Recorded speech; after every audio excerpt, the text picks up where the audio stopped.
ရောက်စီတိုင်းမင်္ဂလာပါလို့ရှေးဥစွာပြောကြားလိုပါတယ်လို့ဒီညကတော့နည်းနည်းလဲပြောဆရာရှိပါတယ်လို့ကျွန်တော်အပြုတ်တဘောပဲပြောမှာပါကျွန်တော်ကဘဒုရဲ့ဩဇာခံဘဒုရဲ့အတွေ့မှပြောမှာမဟုတ်ပါဘူးလို့ကျွန်တော်တို့ຫນွေဦးတော်လန်ရဲ့အတွေ့ပဲအကျိုးရှိမဲ့တီးထိုက်တဲ့ဘ ഹു တုဒတွေတော့ငကောင်းပြောတော့မှာဖြစ်ပါတယ်လို့တစုံတစ်ခုပြောခဲ့သည်ရှိတော့မှအကောင်းဖက်ကိုရေရွယ်ပြီးမှဖိအားပေးတဲ့အနေနဲ့ပြောမှာပဲဖြစ်ပါတယ်လို့အဲကြောင့်ကျွန်တော်နားထောင်တဲ့အချိန်မှာလဲ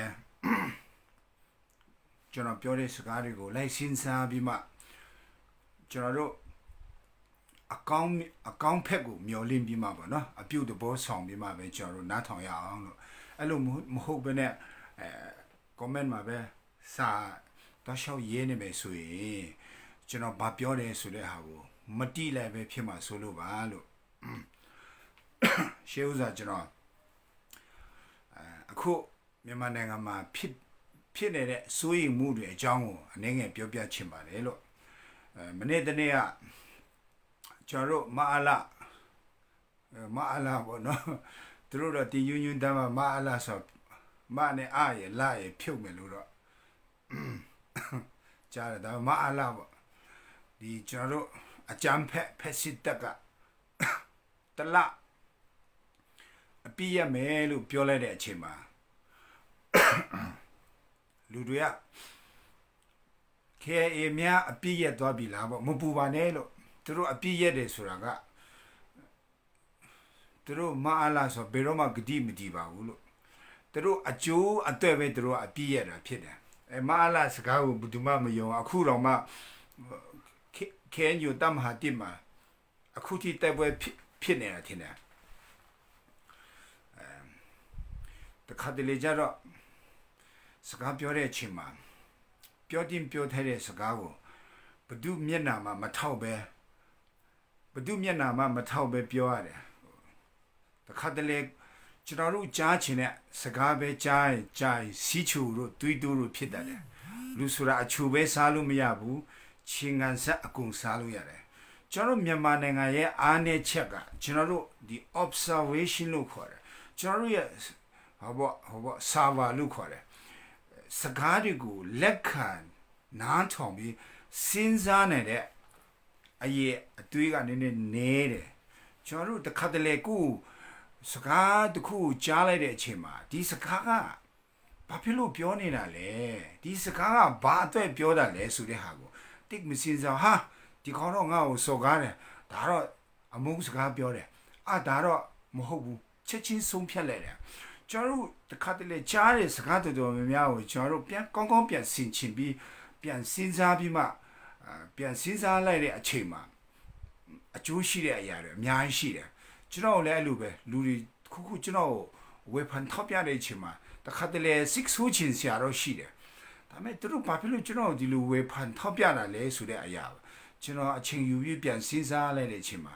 ကျွန်တော်ရဲ့အားနည်းချက်ကိုကျွန်တော်တွေ့တယ်ပြီးမှကျွန်တော်အဲ့ဒီအားနည်းချက်ကိုကျွန်တော်ပြင်လိုက်တဲ့အချိန်မှာကျွန်တော်ရဲ့ဘဝကနေစိတ်နဲ့အမျှကျွန်တော်တိုးတက်လာတာကိုကျွန်တော်ရဲ့ဘဝမှာတွေ့ရတယ်အဲ့ကြောင့်ကျွန်တော်မနေ့ကထက်ဒီနေ့ကျွန်တော်ပူကောင်းအောင်တက်ရှင်တယ်မနေ့ပြန်ပူကောင်းအောင်ကျွန်တော်အသက်ရှင်ရတယ်အဲ့ဒါကဘာလဲဆိုတော့တစ်ဖက်သားသူများကိုပြောတဲ့အချိန်မှာကိုခံယူလိုက်တယ်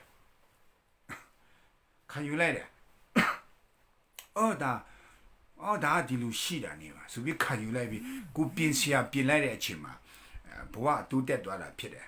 ဒီနေ့ကျွန်တော်တို့မြန်မာနိုင်ငံရဲ့နိုင်ငံရေးကဘာဖြစ်လို့ဒီနေ့ဒီလိုမျိုးစောင်းထူကျသွားတာလဲဆိုတဲ့အချိန်မှာကျွန်တော်တို့မြန်မာနိုင်ငံရေးကိုဝေဖန်တော်သူမရှိဘူးလေးလာတုံးတက်တော်သူမရှိဘူးထောက်ပြတော်သူမရှိဘဲနဲ့ lobby လို့ခေါ်တယ်ဘာလို့လဲဆိုတော့အကောင့်တွေချအလုပ်အပေးတဲ့တို့ရဲအဲ့လိုမျိုးအမေတမ်းပေါ့ကိုအကောင့်ပြောတဲ့လူရဲ့ကြားထဲမှာနေတာကြာလာတဲ့အချိန်မှာကိုမားလို့မားမတိပဲနဲ့အဲ့လိုမျိုးဘဝကပျက်စီးသွားပြီးမှဒီနေ့ကျွန်တော်တို့ကျွန်တော်တို့တီထောင်ထားတဲ့တတ်မတော်ကကျွန်တော်တို့ပြန်ပြီးမှခွေးလူဝဲလူပြစ်တတ်ရတဲ့အခြေအနေရောက်လာတာဖြစ်တယ်အဲကြောင့် နောက်မြန်မာတမိုင်းမှာဘယ်တော့မှဒါမျိုးမဖြစ်အောင်ကျွန်တော်တို့ကဟိုပေါ့ဘဒုကမဆိုကျွန်တော်တို့ကဝေဖန်ထောက်ပြပြီးကျွန်တော်တို့ကထင်းချောင်းတယ်လို့ခေါ်တယ်ထင်းချောင်းပေးတယ်တဲ့ထင်းချောင်းပေးတယ်အဲ့ဒါကျွန်တော်တို့ပြည်သူတွေမှာတာဝန်ရှိတယ်နောက်ကျွန်တော်တို့ပြည်သူတွေလူတွေကိုထင်းချောင်းရတော့မယ်အဲ့ဒါကျွန်တော်တို့အမေရိကန်မှာထားရအောင်ကောင်းတယ်မှာနောက်ဆိုရင်ကျွန်တော်တို့နိုင်ငံရေးပါတီကိုပဲဖြစ်အစိုးရကိုပဲဖြစ်စစ်တပ်ကိုပဲဖြစ်လက်နက်ကင်ဘဒုအဖွဲ့အစည်းကိုပဲဖြစ်လူပုဂ္ဂိုလ်တစုံတူရဲ့မျက်နှာကိုမကြည့်ပဲနိုင်ငံအကျိုးစီးပွားကိုကျွန်တော်တို့ကမျိုးကူးပြီးမှဟုတ်တယ်ဆိုအဟုတ်မဟုတ်ဘူးဆိုမဟုတ်ကျွန်တော်တို့ကထောက်ပြဖို့ဒါကျွန်တော်တို့ပြည်သူတိုင်းရဲ့တာဝန်ဖြစ်တယ်ကျွန်တော်တို့ဒီနေ့ကျွန်တော်တို့မြန်မာပြည်သူတွေနိုင်ငံရေးစစ်မဝင်စားတဲ့အတွက်ကြောင့်နိုင်ငံရေးသမားတွေအမျက်ထုတ်ပြီးလှုပ်ချင်တယ်လို့လှုပ်တဲ့အတွက်ကြောင့်ဒီနေ့ကျွန်တော်တို့မြန်မာနိုင်ငံဒီလိုမျိုးဖြစ်နေတာဖြစ်တယ်အခုကနေစရတော့လူတိုင်းတော့သဘောပေါက်ပြီလို့ထင်တယ်ဆိုတော့ကျွန်တော်တို့ KAKO ကကိုတရုတ်က pressure ပေးတယ်ဟုတ်တယ်သူကအကြီးကြီးနင်တို့တီးတဲ့အတိုင်းပဲ pressure ပေးတယ်အခုခဏက905ထုတ်လိုက်တဲ့ထင်းမှာကျွန်တော်ရဲ့ဒီမှာလာအထားတဲ့ friend တွေပါတယ်တချို့ကျတော့ကျွန်တော်မတီးသေးဘူးလဲမခံတဲ့ friend တချို့ပါသွားတယ်ဆိုတော့ကျွန်တော်လက်ခံပေးလိုက်မယ်ဆိုတော့ခဏ905မိတဲ့လူပေါ့နော်မြောက်ဝတီကထုတ်ပြန်ထားတဲ့905သမားတွေကျွန်တော်ပြန်လက်ခံပေးမယ်တချို့ပေါ့နော်ဆိုတော့တယောက်တော့ကျွန်တော်လက်မခံမိသေးဘူးဆိုတော့ခဏမှတွေ့လိုက်တယ်905ထုတ်ခံရတဲ့အထင်းမှာကိုအာဇာနီထင်တယ်ဟုတ်ပြီခဏနေကျွန်တော်လက်ခံလိုက်မယ်ကျော်နန္ဒာတော့ကျွန်တော်ရှိတယ်ဘယ်သူလဲဆိုတော့ CB မှာတစ်ချက်လောက်စာရေးလိုက်ပို့ကောင်းတယ်နော်ဒီအခုလူတဲ့ profile lock ထားဆိုတော့ကျွန်တော်တယောက်ပဲဖွင့်ထားတယ်ဆိုတော့ဒီညပြောเสียတော့နည်းနည်းများတယ်ဒါပေမဲ့ကျွန်တော်ဒီတင်းကောင်းစပြောမယ်ကျွန်တော်တို့မြန်မာနိုင်ငံရဲ့ຫນွေဦးတော်လန်ရဲကကျွန်တော်ပြမယ်ကျွန်တော်တို့ကနိုင်ပြီးသားကျွန်တော်တို့ဖက်မှာကပ္ပပြည်သူတွေပါလာတယ်ကျွန်တော်တို့ generation Z ကို short တွိုက်လိုက်တဲ့မအားလာနဲ့နိုင်ငံရေးပါတီတွေကအမားဆိုတော့ဒီတစ်ခေါက်ຫນွေဦးတော်လန်ရဲမြန်မာနိုင်ငံမှာ mix ဆွေကောင်းကဘာတူလဲကျွန်တော်တို့နိုင်ငံပြည်သူပြည်သားတွေကိုတနာကျင်နာတဲ့သူကဘာတူလဲဆိုတော့ကွဲပြားပေါ်သွားတဲ့ပွဲတစ်ပွဲဖြစ်တယ်ဆိုတော့ဘာသာရေးမှလည်းသူနည်းကောင်းပဲဘသူကဘာသာရေးအရေးခြုံပြီးမှဘာသာရေးလုတ်နေတာလဲဘသူကတကယ်ကိုတကာမတွေကိုယ့်ရဲ့အတင်းတို့အတင်းသားကိုယ့်ရဲ့ပြည်သူတွေကိုတကယ်ချစ်တဲ့ဘာသာတရားလေးဆိုတာဒီပွဲမှာကွဲပြားပေါ်သွားတယ်သူနည်းကောင်းပဲနိုင်ငံရေးပါတီတွေလည်းဒီတစ်ခေါက်တော့ဘေးနိုင်ငံရေးပါတီကအမျိုးသားအကျိုးစီးပွားလို့ခေါ်တယ်ကျွန်တော်ကချင်ကရင်ချင်းမွန်ဗမာရခိုင်ရှမ်းတိုင်းသားပြည်သူတွေရဲ့အကျိုးစီးပွားကိုတကယ်ကြည့်တယ်လေနှုတ်မဟုတ်ရင်သူတို့ပါတီရဲ့အကျိုးစီးပွားကိုပဲကြည့်တယ်လားဆိုတော့ဒီတစ်ခါကျွန်တော်ကွဲပြားပေါ်သွားတယ်သူနည်းကောင်းပဲတိုင်းသားလက်နက်ကင်တွေထဲမှာလဲကျွန်တော်တိုင်းသူပြည်သားတွေရဲ့ငူကြွေးတံကိုတကယ်ကြားရပြီးမှဒီစစ်အာဏာရှင်ကိုဘသူကတကယ်မုန်းတာလဲပြည်သူဖက်မှာဘသူရက်တယ်လဲဆိုတဲ့ဟာပါကွဲပြားပေါ်သွားတယ်အဲ့ဒါကျွန်တော်6ဆူဖို့မဟုတ်ဘူးဝမ်းတာဖို့ဖြစ်တယ်ကိုရဲ့ရန်သူနဲ့ကိုတက်လုံးပေါင်းနေတာတဲ့စာရင်စောစီရန်သူမှန်တိသွားတာကကောင်းတယ်နောက်တော့ကိုဒုက္ခပေးလို့မရတော့သူနည်းကောင်းပဲနိုင်ငံရေးပါတီတွေလည်းအဲ့လိုပဲဒီတစ်ခါတကယ်ကိုစေတနာအရင်ခံရှိတဲ့ပါတီကဘာတူလဲဆိုတာတိသွားတာကအရင်ကောင်းတယ်ဆိုတော့ရှေ့လျှောက်အဲ့ဒီနိုင်ငံရေးပါတီကိုကျွန်တော်ရှောင်လို့ရတယ်လို့တိုင်းသားနိုင်ငံရေးပါတီလည်းဒီတိုင်းပဲဒီတစ်ခါပြည်သူမျက်နှာဘာတူကြည့်တယ်လဲမကြည့်ဘူးလဲဆိုတာဒီပွဲမှာကွဲပြားပေါ်သွားတယ်သူနည်းကောင်းပဲတိုင်းသားလက်နဲ့ကြိုက်တဲ့ကျွန်တော်တို့လူတွေလည်းဘာတူကဒီအချိန်မှာကျွန်တော်တို့ပြည်သူမျက်နှာကိုတကယ်ကြည့်တယ်လေသူတို့ကဗဇက်ပဲလားစာပဲထုတ်တယ်လားတကယ်ပဲပြည်သူတွေရဲ့ငိုကြွေးတံကိုကြားပြီးပြည်သူဖက်မှာရက်တယ်လားဆိုတာဒီတစ်ခါကွဲပြား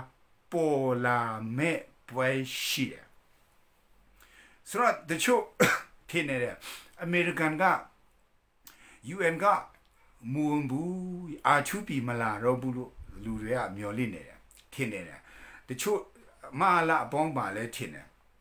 ဟုတ်တယ်အာ သူပြီးတော့မလာဘူး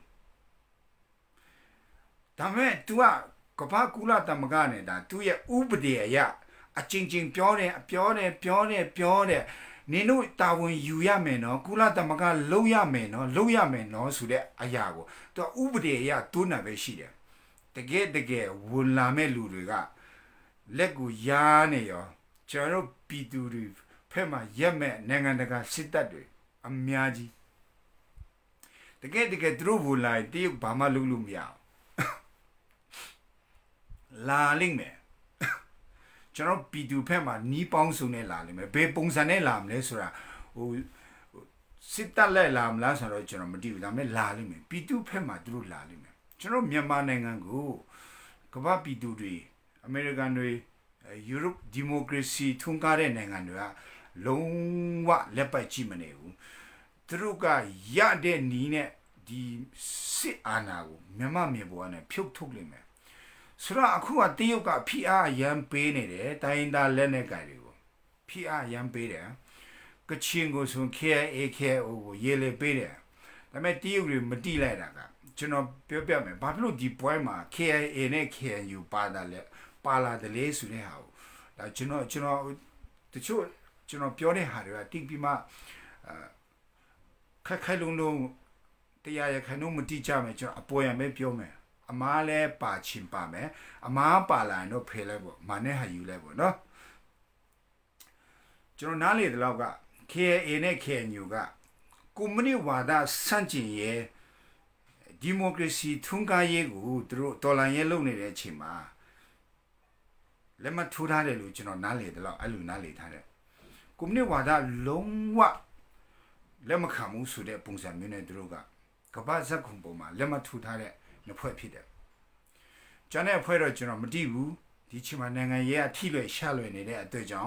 ကျွန်တော်လည်းအရင်ကြီးတဲ့တော့မှုပဲဖန်ပေးချင်ဘူးအခြားလည်းနဲ့ကြိုက်တွေကိုလည်းကျွန်တော်အရင်မပြောချင်ဘူးဒါပေမဲ့ဒီတို့ကျွန်တော်ပြည်သူတွေမကြခင်မှာတည်မှာပါဒီပွဲကမကြခင်မှာကွဲပြဘသူကတရုတ်ဩဇာခံတယ်လေဘသူကတရုတ်နောက်လိုက်တယ်လေဘသူကတရုတ်စကားနားထောင်တယ်လေဘသူကတရုတ်နဲ့ပေါင်းနေတယ်လေဘသူကတရုတ်နဲ့ဘာတွေသဘောတူညီချက်ယူပြီးပြည်သူတွေရဲ့မျက်နှာကိုမကြည့်ဘဲနဲ့ပြည်သူတွေလမ်းပေါ်တည်နေတဲ့အချိန်ပြည်သူတွေမျက်ရည်ကျနေတဲ့အချိန်ကိုကျိုးစီးပွားအတွက်ပဲအဓိကဥတည်နေတယ်လေဆိုတဲ့ဟာကိုမကြခင်မှာကျွန်တော်တို့ပြည်သူတွေကွဲပြတိလာမဲ့ပွဲဖြစ်တယ်ဒီချိန်မှာကျွန်တော်ဘာမှမပြောချင်သေးဘူး။ဘာကြောင့်လဲဆိုရင်သူတို့တွေများနောင်တရပြီးကျွန်တော်တို့ပြည်သူမျက်နှာကြည့်ပြီးပြည်သူဖြတ်ပြန်ပါလာမလားဆိုပြီးကြည့်နေတာပဲရှိတယ်။အမတိတာမဟုတ်ဘူးတိတယ်။ဘယ်တိုင်းသားလဲနဲ့ကြိုင်တော့ဘယ်ခြေလမ်းကိုလမ်းနေတယ်။ဘာဇက်ကဘလောက်ပဲပြောစာဘလောက်ပဲထုတ်သူတို့ဘာတွေလုပ်နေလဲဆိုတဲ့ဟာကိုကျွန်တော်တို့တိတယ်ဒီခေတ်ကြီးမှာဗျာဒါတော့မတိလို့ကတော့ဘယ်လိုလုပ်မလဲလူချင်းပြောစားသမင်းစားတဲ့လူချင်းဒါပေမဲ့ကျွန်တော်တို့ပြည်သူတွေရဲ့အကျိုးကိုကျွန်တော်တို့ကရန်သူကိုရှော့နိုင်တယ်များရှော့ချင်တဲ့အတွက်ကြောင့်အချို့စကားတွေကိုမပြောတာဖြစ်တယ်တည်တယ်ဆိုတော့ကျွန်တော်တို့ပြည်သူတွေဒီပွဲမှာတေချာပေါက်နိုင်လိမ့်မယ်ကျွန်တော်တို့နွေဦးတော်လန်ရေးကိုမအားလာဖက်မှာတရားမင်းစင်ကူတော့မအားလာလုံးဝမနိုင်ဘူးဒီပွဲမှာကျွန်တော်ဒီမိုကရေစီစစ်မှန်တဲ့ဖက်ဒရယ်ကိုတွားချင်တဲ့အုပ်စုတွေတေချာပေါက်နိုင်လိမ့်မယ်အဲ့ဒါဘလောက်ထိနိုင်ဆိုတရားရခိုင်နှုန်းတေချာပေါက်နိုင်တယ်ဒီတိုက်ပွဲကဘသူ့ပုံမှာမူတည်လဲကျွန်တော်ပြောပြလိုက်မယ်လက်နက်ကိုင်တွေအပေါ်မှာလည်းမူတည်ဘူးအမေရိကန်အပေါ်မှာလည်းမူတည်ဘူးUK အပေါ်မှာလည်းမူတည်ဘူးဒီပွဲရဲ့အောင်အနိုင်အရှုံးကဘသူလက်ထက်မှာရှိလဲဆိုရင်ကျွန်တော်တို့တန်းလေးစေတော့ပြည်သူတွေ generation Z တွေရဲ့လက်ပေါ်မှာပဲရှိတယ်ကျွန်တော်ထပ်ပြောမယ်ဒီနွေဦးတော်လာရဲ့ပွဲအဆုံးအဖြတ်ကဘသူလက်ထက်မှာလဲဆိုရင် generation Z လို့ခေါ်တယ်ကျွန်တော်တို့အခုနွေဦးတော်လာရဲ့ကိုလမ်းပေါ်မှာအသက်ပေးနေတဲ့ကျွန်တော်တို့ပြည်သူတွေရဲ့လက်မှာပဲရှိတယ်အမေရိကန်စီမှာမရှိဘူးနေတူးစီမှာမရှိဘူး KIA စီမှာမရှိဘူး KNU စီမှာမရှိဘူးကျွန်တော်စီမှာရှိသူတို့ကကျွန်တော်တို့ရဲ့အနိုင်ပွဲကိုပံ့ပိုးပေးတဲ့ကျွန်တော်တို့ရဲ့မိတ်ဆွေတွေဖြစ်တယ် KIA နဲ့ KNU ကကျွန်တော်တို့ပြည်သူတွေnewဒေါ်လာရဲ့နိုင်ဖို့အတွက်ပံ့ပိုးပေးတဲ့ကျွန်တော်တို့ရဲ့ mix ရဲ့အစစ်တွေဖြစ်တယ်အဲ့ဒီနှစ်ဖွဲ့ကလောလောဆယ် mix ရဲ့အစစ်ဟုတ်တယ်ဒါပဲကျွန်တော်ပြောချင်တယ်ဂျန်နာတော့ဂျန်တဲ့တိုင်းသားလည်းနဲ့ကြတော့ကျွန်တော်ကြည်နေတော့မှရှိတယ်တွေ့နေတယ်မပြောသေးဘူးဒီချိန်မှာအရန်ထိလွယ်ရှလွယ်ဖြစ်တဲ့အတွက်ကြောင့်ကျွန်တော်ဝေဖန်တုံးတက်တာမားသွားရင်လည်းမကောင်းဘူးလေနော်ဒါပေမဲ့မမားပါဘူးတေးချပါတယ်80ခန်းလုံးလောက်သူတို့ခြေလမ်းကျွန်တော်တွေ့နေတယ်ဆိုတော့ကျွန်တော်တို့ US တို့ကျွန်တော်တို့ဒီမိုကရေစီထွန်းကားတဲ့နိုင်ငံတွေကကျွန်တော်တို့ရဲ့နူးတော်လန်ရဲ့အောင်မြင်ဖို့ရန်သူတို့ကကျွန်တော်တို့ပံ့ပိုးပေးလိမ့်မယ်အစွမ်းကုန်ပံ့ပိုးပေးနေတယ်ဆက်လက်ပြီးလဲပံ့ပိုးပေးနေတယ်တောက်လျှောက်ကျွန်တော်တို့ပံ့ပိုးပေးနေတယ်ဆက်ပြီးပံ့ပိုးလိမ့်မယ်အဲ့ဒါတည်င်းကောင်းဆိုတော့စိတ်ချ KIA တော့မအားလာနဲ့93ကနေ2017အထိနိပွန်အရှေကြီးအပြည့်ခတ်ရဖူးပြီးအဲ့ချိန်မှာကျွန်တော်တို့ကချင်ပြည်မှာသူတို့ကစစ်အေးတိုက်ပွဲပုံစံမျိုးဘိန်းစစ်စီရဲလုပ်လာတယ်ကချင်လူငယ်တွေကိုဘိန်းမရှူရှူအောင်ဘိန်းဆိုင်အောင်လူမျိုးတုံးပေါ့စစ်အေးတိုက်ပွဲနဲ့ကချင်လူမျိုးတုံးသူတို့ကအဲ့ဒီလက်နဲ့အဲ့ဒီမူကြီးဆဲဝါလက်နဲ့သူတို့ကအကြီးကျယ် fight ခဲ့ဖူးတယ်ဆိုတော့ကချင်လူငယ်တွေအရင်တော့တော်များဘိန်းစားတွေဖြစ်သွားတယ်ဘိန်းရဲ့ကျေးကျွန်ဖြစ်သွားတယ်အဲ့နဲ့ပတ်ချဆန်နုခေါ်တယ်ကျွန်တော်တို့ကချင် KBC ကနေဥဆောင်ပြီးမှပြည်သူတွေကနေရဲဆက်ပတ်ချဆန်လုပ်တဲ့အချိန်မှာစစ်တပ်နဲ့ထိပ်တက်တွေ့ရတယ်စစ်တပ်ကမကြိုက်ဘူးကချင်လူငယ်တွေဘိန်းစားဖြစ်ပြီးတည်သွားတယ်သူတို့ကြိုက်တယ်ဆိုတော့ကချင်တွေအခုခေတ်ကချင်တွေကမအားတော့ဆိုတော့စိတ်ချမအားလားရက်မယ်ဆိုလဲရက်ရအောင်သူတို့တီးခဲ့တဲ့ KIA မဟုတ်တော့ဘူးအခု KIA ကလူတစ်ဖြစ်သွားပြီဆိုတော့မရက်ဘူးကျွန်တော်တို့မြန်မာမြေပေါ်ကနေဒီစစ်အာဏာရှင်တွေမပြုတ်ကြမချင်းအမျိုးသားတစ္ဆာဖောက်တွေမပြုတ်ကြမချင်း KIA တွေမရက်ဘူးဆိုတော့ကျွန်တော်တို့ pressure ပေးရမယ်ကျွန်တော်တို့ပလောင်ညီကူတွေကျွန်တော်တို့ရခိုင်ညီကူတွေကျွန်တော်တို့ကုကန့်ညီကူတွေကျွန်တော်တို့ကိုယ့်ရဲ့လက်နက်ကင်အဖွဲ့ကိုကျွန်တော်တို့ pressure ပေးရမယ်ဒါတင်တို့ရအလုပ်ဖြစ်တယ်ကျွန်တော်ရောက်ကချင်ဆိုအရန်ကိုတော့ pressure ပေးလို့မကောင်းဘူးလေနော်တင်တို့ pressure ပေးကျွန်တော်ရှမ်းညီကူတွေကြ RCSS တို့ SSP တို့ကို pressure ပေးမွန်ညီကူတွေကကျွန်တော်တို့မွန်လက်နက်ကင်အဖွဲ့ကို pressure ပေးကရားညီကူတွေကကျွန်တော်တို့ကရားလက်နက်ကင်အဖွဲ့ကို pressure ပေးကိုဟာကိုဒါကျွန်တော်တို့ဖိအားပေးရတယ်ကျွန်တော်တို့ထင်းချောင်းပေးရတယ်သူတို့လမ်းမလာရင်လမ်းမှန်ရအောင်ကျွန်တော်တို့ထင်းချောင်းပေးဖို့ကျွန်တော်တို့ပြည်သူတွေရဲ့တာဝန်ဖြစ်တယ်ဟိုတစ်ဖက်သားမားနေတော့မှဘာဖြစ်တယ်ညာဖြစ်တယ်လို့ဆဲပြီးမှအပြစ်တင်မဲ့ကူစားကျွန်တော်တို့ကသူတို့ကိုလမ်းမှန်ကိုရအောင်အတနာခံတဲ့ပုံစံနဲ့ကျွန်တော်တို့ဟောပေါ့တန်တမန်ဆန်ဆန်ပေါ့နော်အပြုတ်တဘောဆောင်ပြီးကျွန်တော်တို့ pressure ပေးပူပြီးအောင်မြင်တယ်လို့ကျွန်တော်အဲ့လိုပဲနားလေတယ်ဆိုတော့ pressure ပေးရအောင်ကျွန်တော်တို့စုံမရောက်နေတယ်ဒီချိန်မှာမြန်မာနိုင်ငံရေးပြီးမှကျွန်တော်တို့ CRPH နဲ့ကျွန်တော်အခုဖွဲ့လာမယ်အစိုးရတစ်ကိုလည်းကျွန်တော်တို့ pressure ပေးရမယ်အဲ့ pressure ပါလဲဆိုအကောင်းဆုံးတော့အဖြေကိုထုတ်ဖို့အတွက်ဖြစ်တယ်အဲ့ဒီချိန်မှာကျွန်တော်တို့ကအပြစ်ဟောပေါ့အပြတ်သဘောနဲ့ pressure ပေးရမှာအပြုတ်သဘောနဲ့ကျွန်တော်မြန်မာတမိုင်းတစ်ချောင်းမှာကျွန်တော်တို့ကအမားကြီးမားခဲ့ပြီးမြန်မာတမိုင်းမှာရှိခဲ့တဲ့နိုင်ငံရေးပါတီတွေအမားမကျူးလွန်ခဲ့တဲ့ပါတီတွေတခုမှမရှိဘူးတိုင်းသားပါတီတွေလည်းကျူးလွန်တာပဲ NLD ကအစဟိုးဖဆဖလာအဆုံးစစ်တပ်ပဲမဟုတ်ဘူးကျွန်တော်တို့နိုင်ငံရေးပါတီလည်းအမားကျူးလွန်ခဲ့တယ်ဆိုတော့ကျွန်တော်တို့အဲ့ဒါကိုဒီလိုမားခဲ့တဲ့နင်တို့ကဘာဖြစ်တဲ့လူမျိုးကြီးဝါဒနင်တို့က NLD ကလူမျိုးကြီးဝါဒဗမာဝါဒလို့ပြောတာတဲ့ဆိုင်ပြီးခဲ့တဲ့ဟာရာကိုကျွန်တော်တို့ကဆက်မပြောတော့ပဲအရှိကိုကျွန်တော်တို့အကောင်းဆုံးဘယ်လိုတွားမလဲဆိုတဲ့ဟာကိုကျွန်တော်တို့ကရည်ရွယ်ပြီးမှတွားမှာဖြစ်တယ်အဲ့ဒါကျွန်တော်တို့အောင်မြင်တဲ့နီလန်တစ်ခုဖြစ်တယ်ကျွန်တော်တို့အဂျာဇီယာမှာ interview တစ်ခုတွေ့လိုက်တယ်ဒေါက်တာဆဆာနဲ့နိုင်ငံတော်အတိုင်ပင်ခံပုဂ္ဂိုလ်ဖြစ်တဲ့ဒေါအောင်ဆန်းစုကြည်အကြောင်းကိုမေးသွားတယ်စစ်တပ်က ICJ မှာဒေါအောင်ဆန်းစုကြည်ကလူမျိုးတုံးတပ်ဖြတ်မှုမရှိပါဘူးဒါနေမရှင်းလေးလောက်တာပါဆိုတဲ့အရာကိုနင်ဘယ်လိုပြောမလဲဆိုတဲ့အချိန်မှာဒေါက်တာဆဆာဖြေတော့တာအရင်ကောင်းတယ်အရင်ကောင်းတယ်ကျွန်တော်ကအနောက်ကိုပြန်မသွားဘူးတဲ့ပြီးခဲ့တဲ့ကိစ္စကိုကျွန်တော်မပြောဘူးတဲ့ ရှိနေပဲလောလောဆယ်ဆယ်မြန်မာပြည်မှာဒီလိုဖြစ်နေတယ်ရှေ့လျှောက်ကျွန်တော်မြန်မာပြည်ရဲ့ဒီမိုကရေစီကိုဒီစစ်တပ်ကမတရားသိမ်းယူသွားတယ်လူတွေကိုအပြစ်မဲ့လူတွေကိုပြစ်တတ်နေတယ်တဲ့အဲ့ဒါကိုပဲပြောချင်တယ်ဒီဟာကလူသားမျိုးနွယ်စုနဲ့ဆိုင်တဲ့အရာတစ်ခုကိုပြစ်မှုကျူးလွန်နေတာဖြစ်တယ်သူအရင်ပညာရှိတယ်သူပြောချင်တာရှင်းလဲ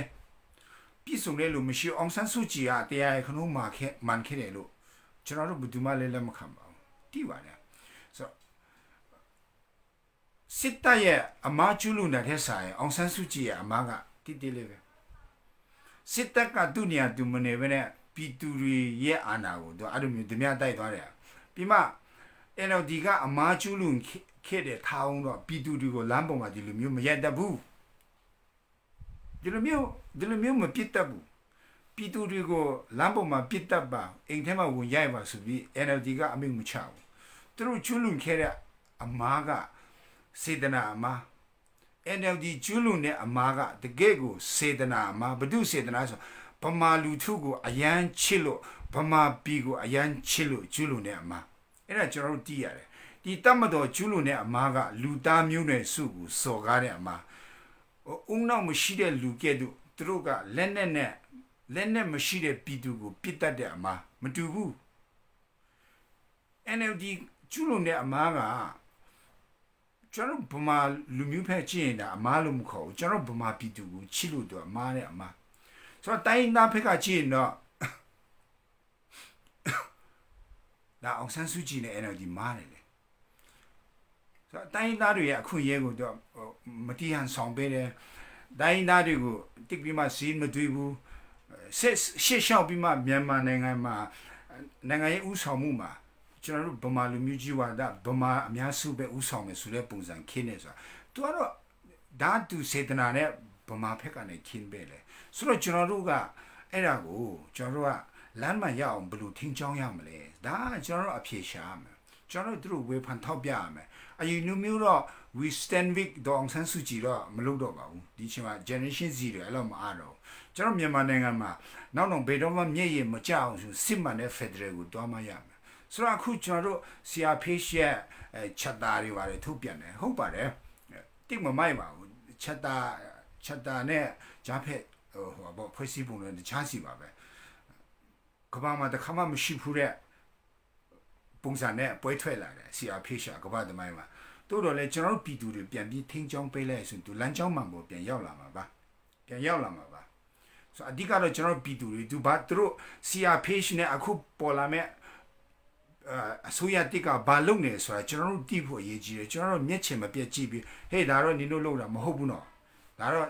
ကျွန်တော်တို့ညီကိုတိုင်းသားတွေဆက်ပြီးရန်ဖြစ်เสียဖြစ်နေတယ်တွေးကွဲเสียဖြစ်နေတယ်နင်တို့ဒါတော့လက်မခံဘူးဆိုပြီးကျွန်တော်တို့ဗမာပြည်သူတွေကပြန်ထင်းချောင်းပေးရတယ်ကျွန်တော်တို့ကချင်ပါတီကနေကုအတွက်တစ်ဖက်တက်ကချင်အကျိုးပဲကြည့်ပြီးကျွန်တော်တို့ဗမာအကျိုးကိုမကြည့်ဘူးဗမာတွေကိုမကြိုက်တဲ့ပုံစံခက်နေပုံစံမျိုးနဲ့ကချင်ပါတီတွေကအဲ့ဒီရေးဆွဲလာပြီဆိုရင်အဲ့ဒါကိုထင်းချောင်းပေးဖို့ကျွန်တော်တို့ကချင်ပြည်သူတွေမှာတာဝန်ရှိတယ်ဟဲ့နေတို့ကချင်ပါတီတွေဒီလိုမလုပ်နဲ့ကျွန်တော်တို့ Federal ပြည်ထောင်စုမှာဒန်းတူညီမျှဖြစ်ရမယ်ကျွန်တော်တို့ကချင်တွေကဗမာတွေကိုနိုင်စားတဲ့ဟာမျိုးကိုကျွန်တော်တို့ဆွဲလို့မရဘူးနော်ဆိုတဲ့ဟာကိုကျွန်တော်တို့ကချင်ပြည်သူတွေပါပြောဖို့တာဝန်ရှိတယ်ထင်းချောင်းဖို့ပေါ့နော်အဲ့လိုပဲကျွန်တော်တို့ NLD ကိုထင်းချောင်းဖို့ကျွန်တော်တို့ဗမာလူမျိုးတွေမှာတာဝန်ရှိတယ်ဟုတ်ပါတယ်ကျွန်တော်ညီတို့တိုင်းသားတွေကျွန်တော်ဗမာပြည်သူတွေကိုမယုံဘူးဆိုတာဒါလည်းဟို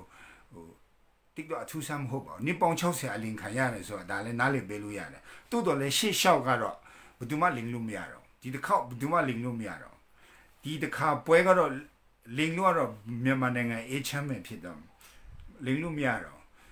ဒီတစ်ခေါက်ပွဲကတကယ့်ကိုယူတာပွင့်လင်းမရမယ်ပွဲဖြစ်တယ်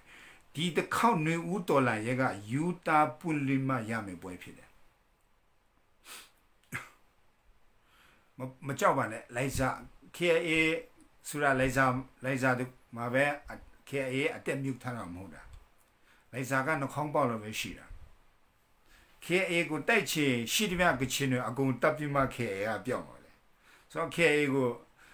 မအားလာမှမဟုတ်ပါအမေရိကန်တော့အပြောက်တိုက်လို့မရပါဘူးစိတ်ချအဲ့လိုမပူနဲ့ အဲ့ဒါတွေအတကားစိုက်ပါတယ်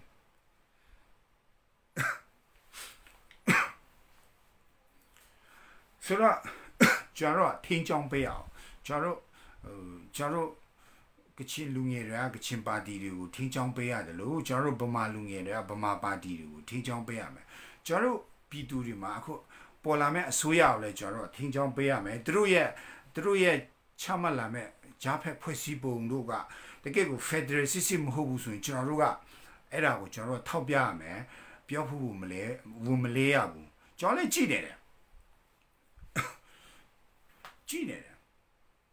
သူတို့ခေတဲ့လမ်းကြောင်းကဟုတ်တော့တိတ်မဟုတ်ဘူးဒါမဲ့လည်းဒီအချိန်မှာအဲ့ဒီအကြောင်းကိုရန်ဖြစ်နေမဲ့အချိန်တော့မဟုတ်ဘူးလို့ကျွန်တော်ထင်တယ်ဒါမဲ့ပြောတဲ့လူလည်းပြောကြပါစေလေသူတို့ကြားအောင်ပေါ့နော်ဆိုတော့သူတို့ခေတဲ့လမ်းကြောင်းကတိတ်တော့မမိုက်ဘူးဆိုတော့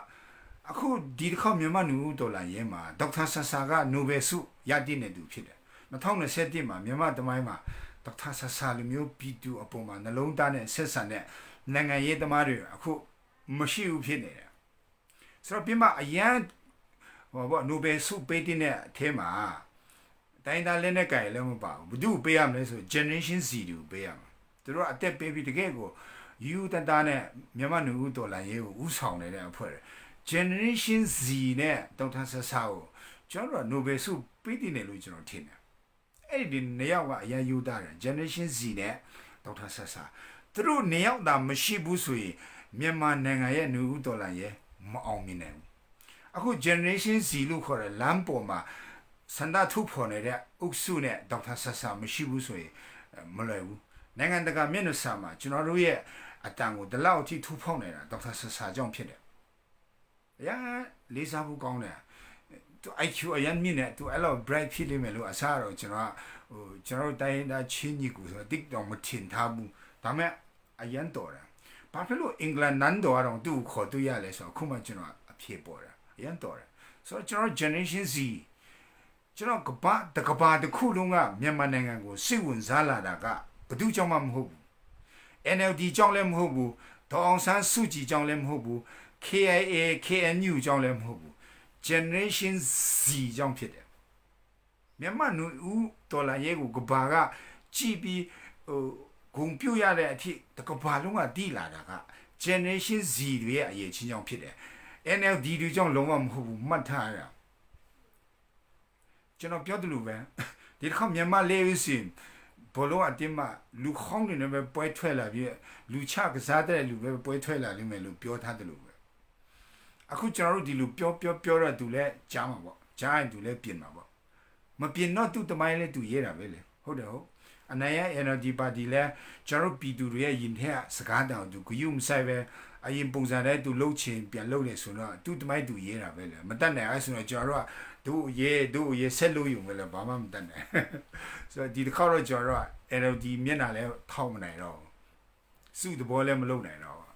ကျွန်တော်အမေစုလေးစားတယ်တောင်ဆန်းစုကြည်အရင်လေးစားတယ်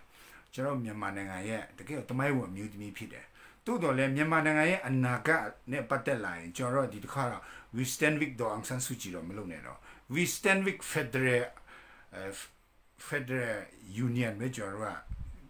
လုပ်ရတော့မယ်ကျွန်တော်အမှန်တရားတွေကျွန်တော်ရက်တည်ရတော့မယ်အဲကြောင့်ပြောချင်တယ်ကျွန်တော် NCGUB တစ်ချက်ကြည့်အောင်ခဏကျွန်တော်ပြောထားတော့ NCGUB ဆိုတာ1990ရေကောက်ပွဲမှာဆုံးမတော့စစ်တမ်းလျားပြန်မယ်လို့ပြောတဲ့အချိန်မှာဦးတန်းရွှေပေါ့နော်ဦးတန်းရွှေနဲ့ဦးခင်ညွန့်တို့ကပြည်သူတွေဒီမိုကရေစီမပေးချင်ဘူးစစ်တမ်းလည်းမပြန်ချင်တဲ့အကြောင်းဆုံးမကိုယူသွားတယ်လို့ပါလို့နဲ့တို့အာနာကိုတင်းပလိုက်ပြီးမှကျွန်တော်1990ယူကော့ပွဲကအတိမမပြုတ်ဘူး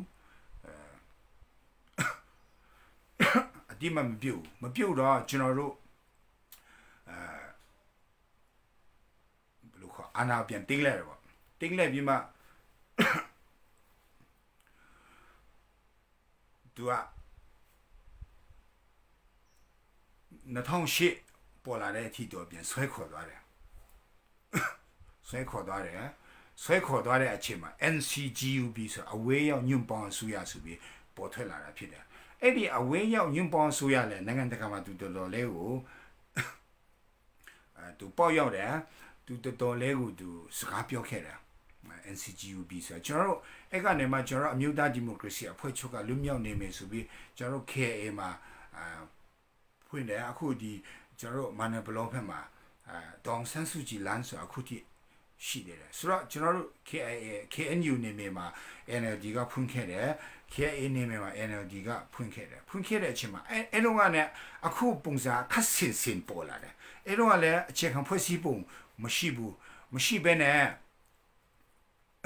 သူတို့ကအစိုးရတည်းကျင်းရလာတယ်အခုလဲ CRPH လောက်လာပြီဆိုတော့တကယ်ဆိုတော့ Federal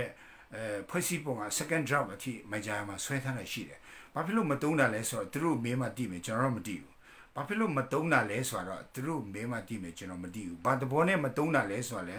ကျွန်တော်မတည်ဘူးသူတို့ပဲပူတည်လိမ့်မယ်ဒါပေမဲ့လည်းကျွန်တော်အကောင်းဆုံးမျှော်လင့်တာပဲလေနော်အကောင်းဆုံးအဖြစ်တစ်ခုပေါ်လာလိမ့်မယ်လို့မျှော်လင့်တယ်ဒါပေမဲ့ NCGUB ရဲ့အမားလူမျိုးကျွန်တော် CRPH တဲ့အခုဖွဲ့လာမယ်အတိတ်တော့အစိုးရကအဲ့ဒီအမားတွေတထထဲမမားမိဖို့အရေးကြီးတယ်ကျွန်တော် NCGUB နဲ့ဒီကျွန်တော် CRPH ကွာတာကအကွာကြီးကွာတယ်ဘာလို့ NCGUB ဆို88တွေသူတို့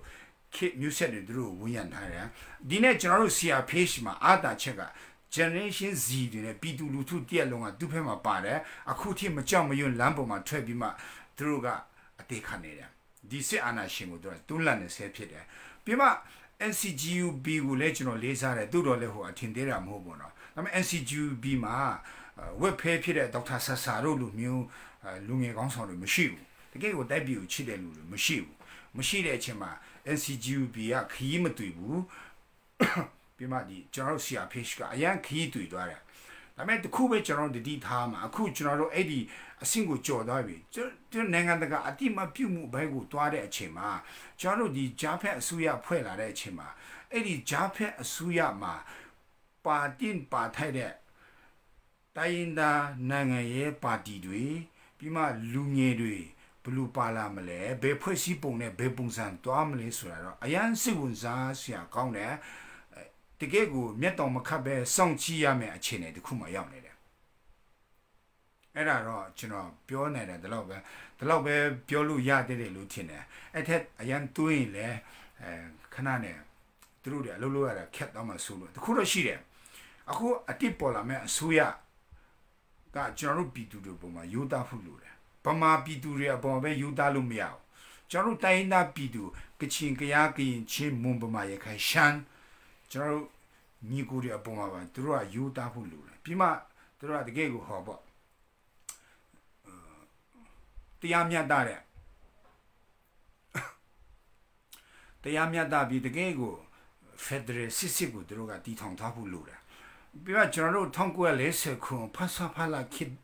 ကိုပြန်မနှင်းဖို့လဲလိုတယ်ဖဆဖလာခေတ်မှာဘာဖြစ်သွားလဲဆိုတော့ကျွန်တော်ပြည်နယ်တွေကိုသူတို့ကလုတ်ပိုက်ခွင့်တော့ပေးပေမဲ့အဲ့ဒီပြည်နယ်တွေရဲ့ပါလီမန်အထိဖဆဖလာကဝင်ရောက်ဆွတ်ဖက်တယ်အဲ့ဒီပုံစံအခုအနိုင်ရလူတော်ဖြစ်တဲ့ကျွန်တော်တို့လေးစားတဲ့ကျွန်တော်တို့ NLD ပါတီကအဲ့ဒီမျိုးအမားကိုဆက်မမားမိဖို့လိုတယ် NLD ပါတီကဘခုချုပ်ကံမှုပုံစံနဲ့ပြည်နယ်တွေရဲ့ပါလီမန်ထဲမှာသူဝင်ဆွတ်ဖက်တာတော့ပြည်နယ်တွေရဲ့ဖွဲ့စည်းပုံရေးတာကအစပြည်နယ်တွေရဲ့ဆုံးဖြတ်ပိုင်ခွင့်အဆုံးသူတို့ NLD လူကိုထူးထည့်ပြီးမှလိုက်ပြီးဆွတ်ဖက်ပြီးမှသူတို့အဲ့လိုမျိုးပေါ့ like မကင်မိဖို့တော့လူတယ်အဲ့လိုမျိုးကင်မိတော့ဗမာပြည်ချင်တယ်မကောင်းဒီနေ့ကျွန်တော်မြန်မာနိုင်ငံရဲ့အခုနေဦးတော်လန်ရဲ့တကယ်ဆိုစောစီပြတ်မှာဘာဖြစ်လို့မပြတ်တာလဲဆိုရင်ကျွန်တော်တို့လူတိုင်းကယူသားမှုကိုအခြေမခံဘဲနဲ့မိမိရဲ့အကျိုးစီးပွားကိုအခြေခံပြီးမှတွားနေကြတဲ့အတွက်ကြောင့်ဖြစ်တယ်အဲ့ဒီမှာတိုင်းသားလက်နက်ကိုင်တွေလည်းပါတယ်ဒါကျွန်တော်တကယ်ကိုစစ်မကောင်းချင်းစွာနဲ့ပြောတာပါကျွန်တော်တို့ကချင်ဒီမှာလည်းပါတယ်တချို့အမှကျွန်တော်ရဲ့ comment ရေးတဲ့ထဲမှာကြည့်လိုက်ကချင်တွေတချို့ဆိုကချင်လူရေးတယ်တချို့ဆိုတကယ်ကိုဟိုကျွန်တော်တို့စိတ်ဓာတ်တွေပေါ့နော်စိတ်ဓာတ်တွေအရန်ကိုဟောလေနေရူမိုက်တဲ့လူခေါ်တာပေါ့နှလုံးသားမကြည့်ပြန့်ဘူးကျွန်တော်ဒီလူပြောတာကိုကချင်တွေအကုန်လုံးကြိုက်လို့မထင်နဲ့တချို့မကြိုက်တဲ့ကချင်တွေရှိတယ်တကယ်ရှိတယ်ကျွန်တော်ဒီလူပြောလို့တိုင်းသားတွေအရန်ကြိုက်လို့မထင်နဲ့မကြိုက်တဲ့တိုင်းသားတွေရှိတယ်ဘာလို့ မိမိရဲ့ကချင်အကျိုးစီးပွားမိမိရဲ့ကရင်အကျိုးစီးပွားမိမိရဲ့ရခိုင်အကျိုးစီးပွားမိမိရဲ့ရှမ်းအကျိုးစီးပွားမိမိရဲ့ချင်းအကျိုးစီးပွားမိမိရဲ့မွန်အကျိုးစီးပွားတဲ့ပဲကြည့်တဲ့တိုင်းသားတွေမကြိုက်ဘူးသူဒီကောင်းမဲ့ကျွန်တော်ဒီလူပြောတဲ့အချိန်မှာနောက်ထပ်မကြိုက်တဲ့အုပ်စုအကြီးကြီးတစ်ခုရှိတယ်အဲ့ဒါကတော့ငါတို့ဗမာလူမျိုးကြီးဝါဒငါတို့ဗမာဟဲ့တခင်မျိုးဟဲ့ဆိုပြီးကျွန်တော်ဗမာလူမျိုးကြီးဝါဒကိုပဲကြည့်ပြီးတပုပဲကြည့်တဲ့အဖွဲတို့ဒီမှာကျွန်တော် NLD မှာ NLD ဆိုတဲ့အဖွဲတွေလည်းတိတ်မကြိုက်ကြဘူးတချို့တွေဒါကကျွန်တော်ကဘသူအကြိုက်ပြောရမို့ကြက်ကြက်မကြက်ကြက်ဒါကျွန်တော်တို့ကပြောဆရာရှိရင်ကျွန်တော်လူမျိုးလည်းကျွန်တော်တော့ပြောမှာပဲပြောရအောင်ပဲကျွန်တော်ကချင်ကိုလည်းကျွန်တော်ပြောဆရာရှိရင်ပြောမယုံအဲ့မှာ comment နဲ့အများကြီးပဲဖတ်ကြည့်လိုက်လူကလည်း comment ရေးလိုက်နေလူတယောက်စိတ်တက်ကပေါ်လာတယ်အဲ့ဒီလူကဘလောက်စိတ်သက်အတင်နဲ့ပေါ့စိတ်သက်ဘလူးရှိလဲဆိုတာအဲ့ဒီမျိုး comment မှာလုံးဝအပြုတ်တဘောမဆန်ဘဲနဲ့အတကြီးတဲ့ပုံစံနဲ့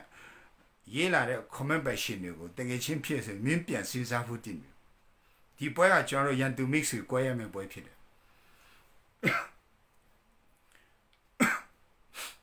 တချို့ဆိုကျွန်တော်အမျိုးတော်ပါတယ်ကချင်တယ်ကျွန်တော်ရောက်ဖတ်တော်တဲ့လူတွေစိတ်တက်ကလည်းဟိုရောက်ဖတ်နေမှတာအရင်အောက်တန်းကြတဲ့ကျွန်တော်ရောက်ဖတ်ကချင်မျိုးတွေရှိတယ်အခုကျွန်တော်ပြောနေတာကကျွန်တော်မြန်မာပြည်သူလူထုတရက်လုံးမြေရကြအတက်ခံစော်ကားခံတဲ့ဘဝနဲ့ဘလူယုံထွက်နိုင်မလဲပြီးမှကျွန်တော်တို့နောက်ဘယ်တော့မှရံမဖြစ်ပဲစစ်မှန်တဲ့ Federal ပြည်ထောင်စုဘလူတည်ဆောက်မလဲဆိုတဲ့အတေအောင်ကျွန်တော်တို့ကပြောနေတာဖြစ်တယ်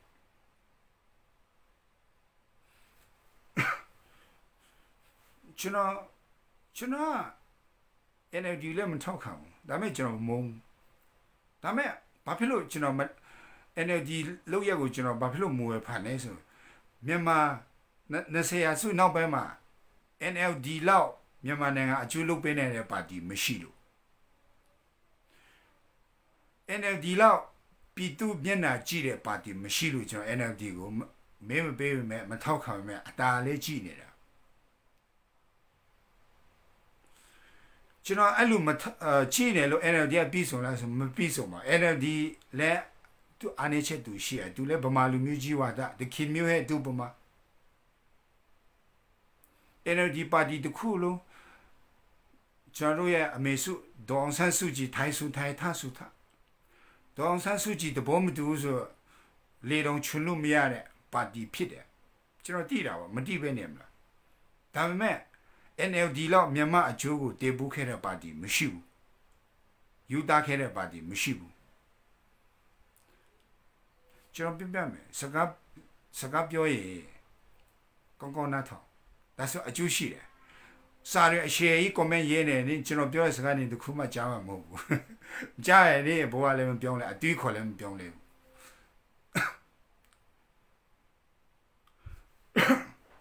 ကျွန်တော် NLD ကိုလည်းမုန်းတာမဟုတ်ဒေါအောင်ဆန်းစုကြည်လည်းမုန်းဘူးကချင်ကိုလည်းမုန်းရခိုင်ကိုလည်းမုန်းဘယ်သူမှမုန်းဘူးဒါပေမဲ့ကျွန်တော်တို့ပြောနေတာကမြန်မာတမိုင်းကိုအယောင်မဆိုးနေတော့ယူသားပေးပါတိုင်းသားပြည်သူတွေအကုန်လုံးကိုကျွန်တော်မြန်မာတမိုင်းတစ်လျှောက်လုံးမှာမယူသားခဲ့တဲ့အကျိုးဆက်ကျွန်တော်မြန်မာတမိုင်းတစ်လျှောက်လုံးမှာတိုင်းသားပြည်သူတွေကိုခွဲခြားဆက်ဆံတဲ့အကျိုးဆက်ကဒီနေ့အာဏာရှင်စနစ်ပေါ်ထွန်းလာတယ်ဒီနေ့ကျွန်တော်ပြည်သူတွေကိုရဲဆက်တပ်ဖြတ်နေတယ်ကျွန်တော်ပြည်သူတွေကိုစော်ကားနေတယ်ဒီအာဏာရှင်ကိုမွေးထုတ်ပေးလိုက်တာကျွန်တော်မယိုးသားတဲ့နိုင်ငံရေးပါတီအကြောင်းဖြစ်တယ်အခုမယုံစစ်တပ်တို့ပြည်သူစစ်မှာတာဝန်ထမ်းဆောင်တဲ့လူတွေစစ်နဲ့ဆိုင်တဲ့လူတွေနဲ့စကားပြောကြည့်သူတို့ရဲ့ mindset လေပါကြောက်စရာကြီးလုံးဝသူတို့အမှန်သူတို့စစ်တပ်အမှန်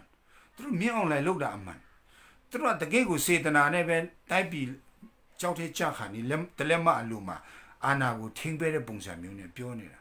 ဒီ mindset တွေကိုကျွန်တော်ဘယ်လိုဖြုတ်ယူရမလဲအရင်ရင်လေးဆရာတော့ကျွန်တော်မြန်မာပြည်မှာစိတ်ဓာတ်တွေကိုဘယ်လိုပြင်ယူရမလဲသူများစကားပြောရင်ဘာပညာရမလဲဆိုရယ်စိတ်ဓာတ်တရားမှမရှိဘူးဘယ်လိုဆေးလိုက်ရမလဲဆိုတဲ့စိတ်ဓာတ်လေအဲ့လိုမျိုးစိတ်ဓာတ်နဲ့ကျွန်တော်နောက်နှစ်90ဆက်သွားဘယ်တော့မကောင်းစား ကျွန်တော်အမေရိကန်အားကြတယ်အမေရိကန်ကသူတို့ကိုဝေဖန်ထောက်ပြတဲ့အဖွဲကိုပတ်စံပေးပြီးကိုတီတန်ရန်တူလို့မတတ်မပဲထားတယ်ကျွန်တော်တခါပြောဖူးတယ်အမေရိကန်ခရီးယန်နိုင်ငံအမေရိကန်ဆိုတာခရီးယန်နိုင်ငံဒါပေမဲ့အဲ့ဒီခရီးယန်တွေကိုတိုက်ခိုက်နေတဲ့စာသနစ်ဂိုင်းဆိုတာစာဒန်ဂိုင်းဆိုတာရှိတယ်ခရီးယန်တွေမကောင်းကြောင်းကိုအမေရိကန်ပြောပြီးခရီးယန်တွေကိုအမေရိကန် fight နေတဲ့အဖွဲကိုသူတို့မရှင်းထုတ်ဘူးထားပေးတယ်ဘာဖြစ်လို့လဲဆိုရင်အဲ့လိုမျိုးကိုအမေရိကန်ဝေဖန်တဲ့လူရှိမှသူတို့ကအရေးအချင်းတက်လာမယ်ဆိုတော့သူတို့ကတီးတဲ့အတွက်ကြောင့်သူတို့ရဲ့ဘာသာကိုစော်ကားပြီးတိုက်ခိုက်နေတဲ့အဖွဲကိုတော့သူတို့ကရှင်းတန်ခွင့်ပေးတယ်ဒီမိုကရေစီဆိုတာငါနဲ့မတူရင်ငါရန်တူဆိုတာဒီမိုကရေစီလို့မခေါ်ဘူးကိုနဲ့သဘောထားမတိုက်ဆိုင်တဲ့လူကိုနဲ့အမြင်မတူတဲ့လူကိုနဲ့မတူညီတဲ့လူတွေစုစည်းပြီးမှနေထိုင်တဲ့ဟာကိုဒီမိုကရေစီလို့ခေါ်တယ်ကိုနဲ့သဘောထားမတိုက်ဆိုင်တဲ့လူကိုလည်းကျွန်တော်ကရှင်းတန်ခွင့်ပေးရတယ်ကျွန်တော် NLD ရဲ့အားနည်းချက်တစ်ချက်ပြောပြကျွန်တော်အဲ့ကြောင့်ကြံ့ခိုင်ရဲကကျွန်တော် NLD ကိုနီပေါ်လို့နီပိန်းလို့ဘာဖြစ်လို့ခေါ်လဲဆိုတာကြံ့ခိုင်ရဲခေါ်ချင်လို့ခေါ်တာမဟုတ်ကျွန်တော်အနီထောက်ခံတဲ့လူတွေကငပေါ်တွေအရင်များလို့ငပိန်းတွေများလို့ဆိုတော့နီပေါ်နီပိန်းလို့ခေါ်တာ NLD မဟုတ်ရင်ငါတို့ရန်တူအဲ့လိုမလုပ်ရဘူးဘေးပါတီပဲဖြစ်ဖြစ်ကျွန်တော်ဖက်ဒရယ်ပြည်ထောင်စုအကျိုးကိုတကယ်ကိုလုတ်ပြီးပြည်သူအပေါ်မှာစေတနာမှန်ကျွန်တော်ကထောက်ခံရမယ်ကြံ့ခိုင်ရဲကိုထောက်ခံရလို့ပြောရမှာကျွန်တော်အခုကြံ့ခိုင်ရဲဆိုတာမြောင်းကြားရောက်သွားပြီလုံးဝမထောက်ခံဘူးဒီကောင်တော့မအလားအပေါင်းပါဖြစ်သွားတယ်ပြောပြတာတဘောပြောပြတာဆိုတော့အခုတိုင်းသားမြန်မာနိုင်ငံရေးမှာမကြခင်မှာဘယ်သူက mix ဆွေလဲဘေးတိုင်းသားလက်နဲ့ကြိုင်ကကျွန်တော်တို့လမ်းပေါ်မှာတည်နေတဲ့ပြည်သူတွေမျက်နှာကိုကြည့်ပြီးမှပြည်သူဖက်မှာတကယ်ပါလာတယ်လေဘေးတိုင်းသားလက်နဲ့ကြိုင်ကတရုတ်နဲ့ပေါင်းပြီးသူတို့အကျိုးစီးပွားအတွက်စာကလေးထုတ်လိုက်စစ်အစိုးရကိုလက်မခံပါဘူးဆိုပြီးမှပြောလိုက်နဲ့ပြည်သူတွေကိုနားလေပါရဲ့ဘေးတိုင်းသားလက်နဲ့ကြိုင်တွေကလုံနေတာလေဆိုတာမကြခင်မှာကျွန်တော်တို့54တန်းသောပြည်သူတွေတွေ့ရတော့မယ်မကြခင်မှာရှင်းလင်းသိရတော့မယ်ဘသူတွေကတရုတ်နဲ့ပေါင်းပြီးဘယ်လက်နဲ့ကြိုင်တိုင်းသားလက်နဲ့ကြိုင်တွေကသူတို့ရဲ့အကျိုးစီးပွားအတွက်ပဲရက်တီပြီးပြည်သူမျက်နှာကိုမကြည့်စော်ကားခံရတဲ့ပြည်သူမျက်နှာကိုမကြည့်အသက်ခံရတဲ့ပြည်သူမျက်နှာကိုမကြည့်ဘယ်နဲ့သူတို့အကျိုးစီးပွားပဲကြည့်တယ်လေဘေးတိုင်းသားလက်နဲ့ကြိုင်ကအဲ့လိုမျိုးနေတယ်လေဆိုတာမကြခင်မှာကျွန်တော်တို့တန်း90တော့ပြည်သူတွေရှင်းလင်းသိရလိမ့်မယ်အချင်းကြကျွန်တော်တို့တို့ဆေးဆရာမလို့ဘာမှပြောဆရာမလို့ကိုမချစ်လို့ကိုပြစ်သွားတဲ့လူကိုလွမ်းမနေနဲ့ကျွန်တော်ပြောမယ်ဒီပွဲမှာကိုမချစ်လို့ကိုပြစ်သွားတဲ့ဘယ်နိုင်ငံရေးပါတီကိုမှလွမ်းမနေနဲ့ကိုမချစ်လို့ကိုမကူညီတဲ့ဘယ်တိုင်းသားလက်နက်ကိုင်ကိုမှလွမ်းမနေနဲ့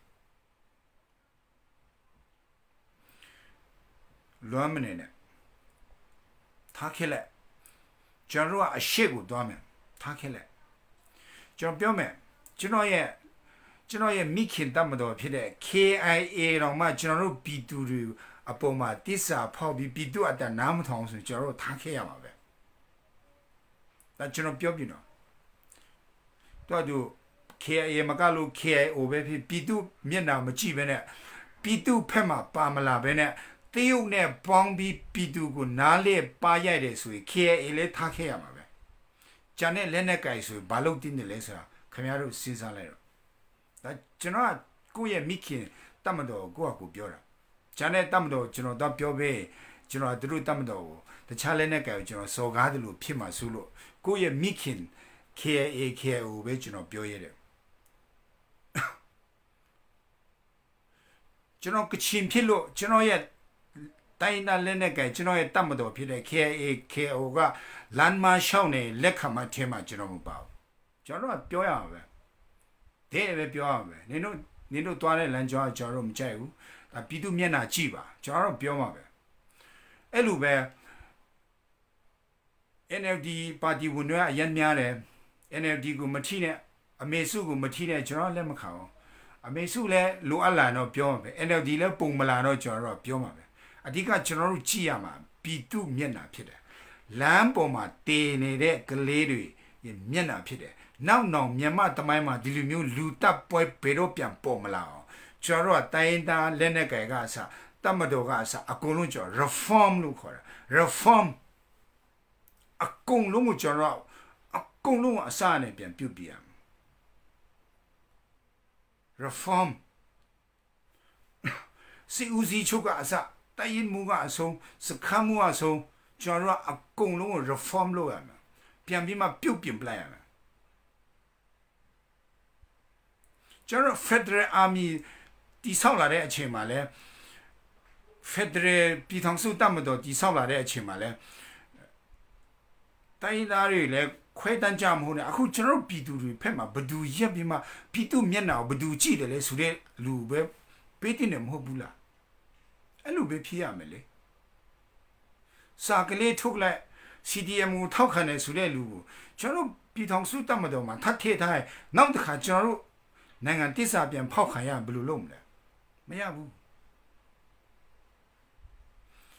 ပြီးမှနောက်အစိုးရတက်လာရဲ့နောက်ပြည်ထောင် Federal ပြည်ထောင်စုအစိုးရတက်လာရင်ကျွန်တော်ပြည်သူတွေကိုတနက်ကြိုက်ခွင့်ပေးရမယ်ဒါတချို့ကတော့ဟိုစိုးရင်တာပေါ့နော်ဟိုတနက်လက်နဲ့ပြည်သူတွေလက်နဲ့ပိုက်ဆိုင်ခွင့်ပေးလိုက်အကုန်လုံးပြကြခပ်ကြလူကြလိမ့်မယ်လို့ထင်တယ်ကျွန်တော်ပြပြမယ်ကျွန်တော်ချင်းတို့ကျွန်တော်ကချင်တွေကဒီပွဲမှာကျွန်တော်ဝအကြောင်းပြောစိတ်လည်းမဝင်စားကျွန်တော်ချင်းတွေကချင်တွေကယူရအရာကိုကျွန်တော်ကတနက်ကြိုင်ပါတူမီကျွန်တော်လက်လုံတနက်လို့ခေါ်တော့တူမီဆိုပြီးမှအထင်မသေးနဲ့ကျွဲတောင်ဖြစ်ထိုင်ကြတယ်တူမီတွေကအခုကျွန်တော်ရောနေဖက်မှာအခုချင်းပြည်မှာဘာလုပ်နေခင်ဗျားတို့လည်းကြားမှာပေါ့ချင်းတွေကချင်တွေပြည်နေမှာအဲ့တူမီတနတ်တွေကြိုက်ပြီးဓမြတိုက်တယ်လူလိုက်တတ်တယ်ဆိုတော့တခါမှမကြားဘူးသူလည်းတနတ်ရှိတယ်ကျွန်တော်လည်းတနတ်ရှိတယ်ကျွန်တော်အိမ်မှာတနတ်တွေ၄-၅လက်လောက်ရှိတယ်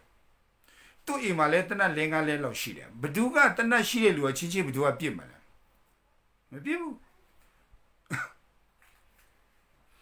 တုတ်ဆွဲဒါဆွဲပြီးနေမိုင်လာဟဲ့ဆိုတဲ့ခေတ်ကုန်တာအခုခေတ်လူငယ်တွေရံဖြစ်တော့မြို့မှာတနတ်နဲ့ပြစ်ကြတာဆိုတော့ပြည်သူတွေတနတ်ကြိုက်ခွင့်ရှိသွားတဲ့အချိန်မှာ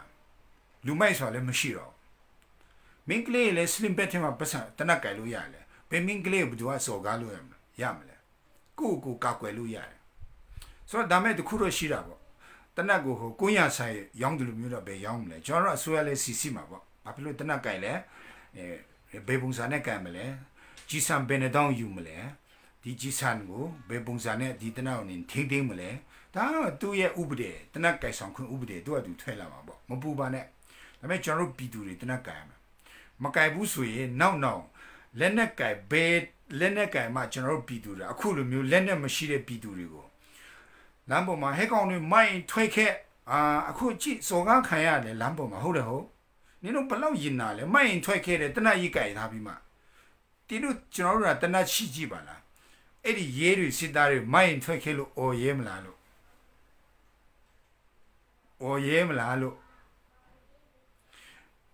သူတို့တွေစစ်တပ်မှာလေတင်ပဲရှင်ငါတို့ပြည်သူတန်း54တန်းမှာတနက်ကြိုက်ခွင့်ရှိတဲ့ပြည်သူက10တန်းလောက်ပဲရှိအောင်တော့ထားလိုက်ပါတော့10တန်းတော့မလို့9တန်းလောက်ပဲမြန်မာပြည်သူတွေပဲတနက်ကြိုက်ခွင့်ရှိတော့ဒီကောင်တွေအမုံချစ်ပစ်တာကြားပြီဖေဖော်ဝါရီလ2ရက်နေ့ကတည်းကအကုန်ပြစ်ချလိုက်ပြီဒီကောင်တွေဆိုတော့ကျွန်တော်တို့ကထိန်းချောင်းတဲ့သဘောဖြစ်တယ်နောက်ကျွန်တော်တို့ဗမာပြည်မှာဒါမျိုးမဖြစ်လာဘူး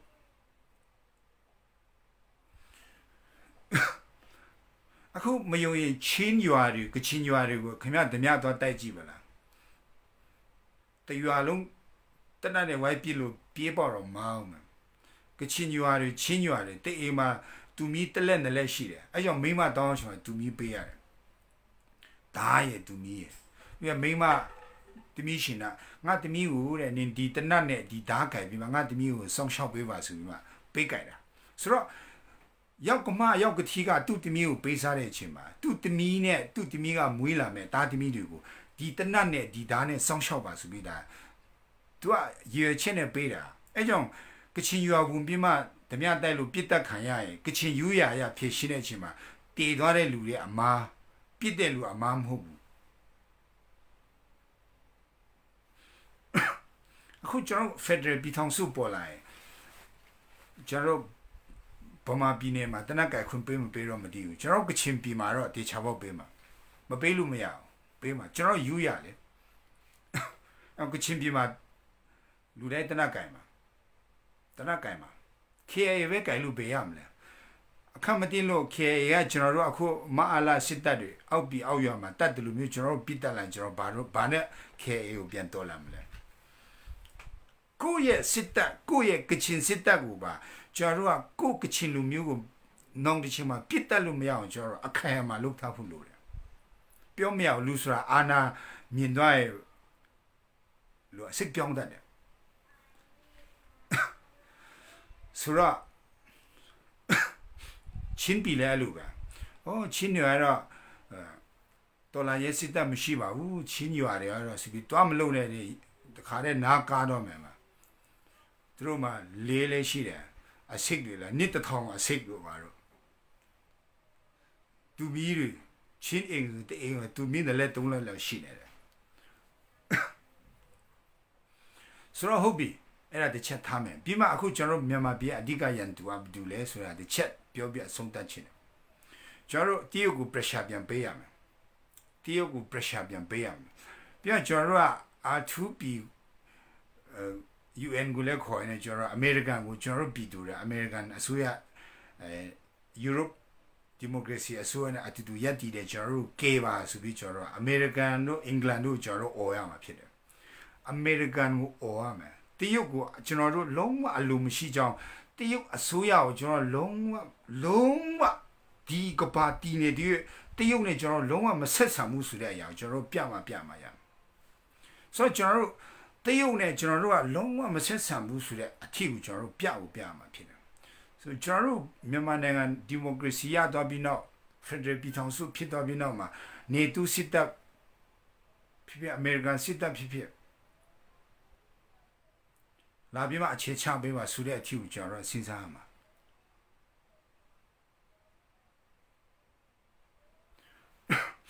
အမေရိကန်နဲ့ပေါင်းလို့နစ်နာသွားတဲ့နိုင်ငံတွေမရှိပါဘူးတရုတ်နဲ့ပေါင်းလို့နစ်နာသွားတဲ့နိုင်ငံတွေပဲရှိတယ်ကမ္ဘာသမိုင်းမှာ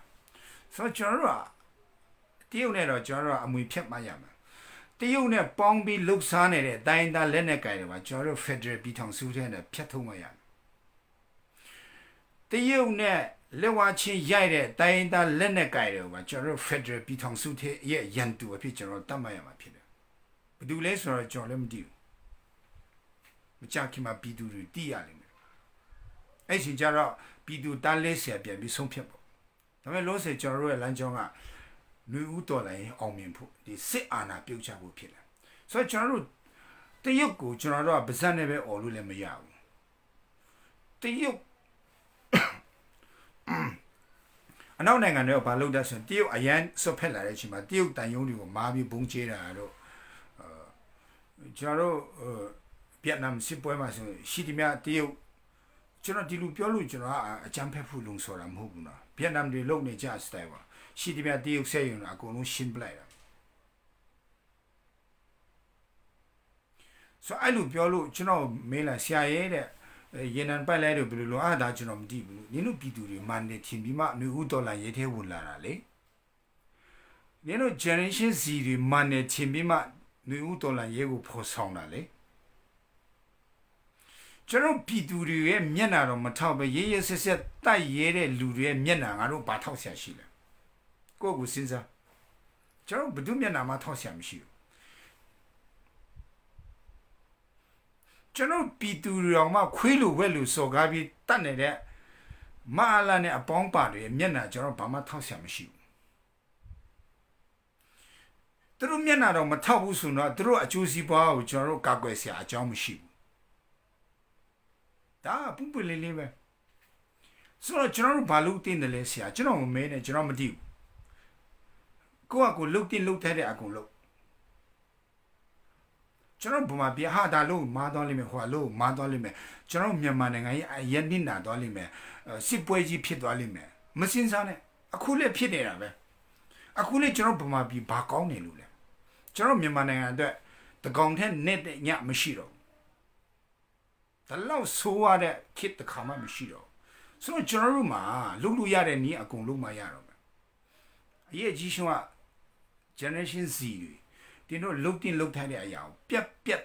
တာဆုံးဖြတ်ပြီးမှပြက်တာလုပ်ဖို့လိုတယ်အလုပ်တစ်ခုလုပ်ပြီးဆိုရင်အမားလေးပါနေတယ်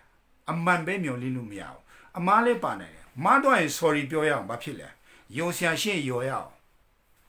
sorry ပဲမားတော့တယ်နောက်မလုပ်တော့ဘူးကျွန်တော်အလုပ်တစ်ခုလုပ်တဲ့အချိန်မှာမားမှမစိုးရင်နဲ့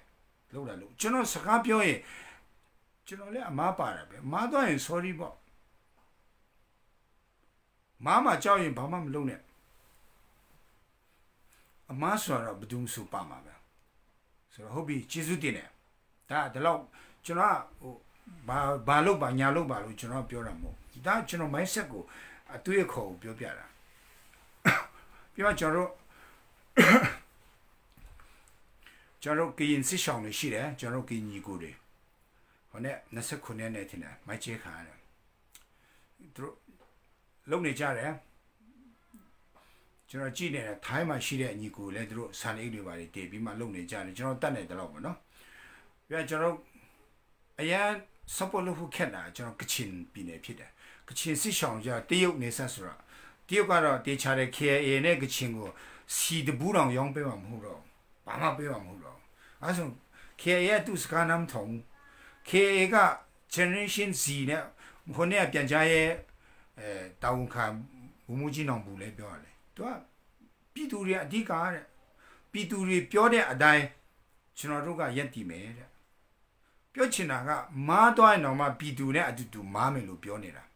KIA ကဘာပြောနေလဲဆိုမားသွားရင်တော့မှပြည်သူတွေနဲ့အတူတူမားမယ်လို့ပြောနေတာအဲ့ဒါကိုသဘောပေါက် KIA ပြောနေတာမားသွားရင်တော့မှတမိုင်းဝင်ပြည်သူတန်း40နဲ့အတူတူမားမယ်လို့ပြောနေတာ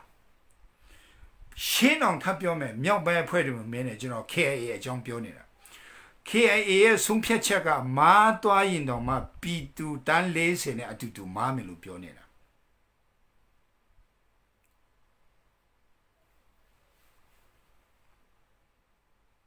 ဒါတော့ပြောရင်နားမလည်ဘူးဆိုကြောက်မှလည်းပြောစရာစကားမရှိတော့ဆိုတော့ကျွန်တော်ပြည်တွင်းမှာကျွန်တော်ပတ်စံမကြိုက်ဘူးလုံးဝမလွဲတာမရှောင်တာဖြစ်တဲ့လူတွေလောက်ပဲ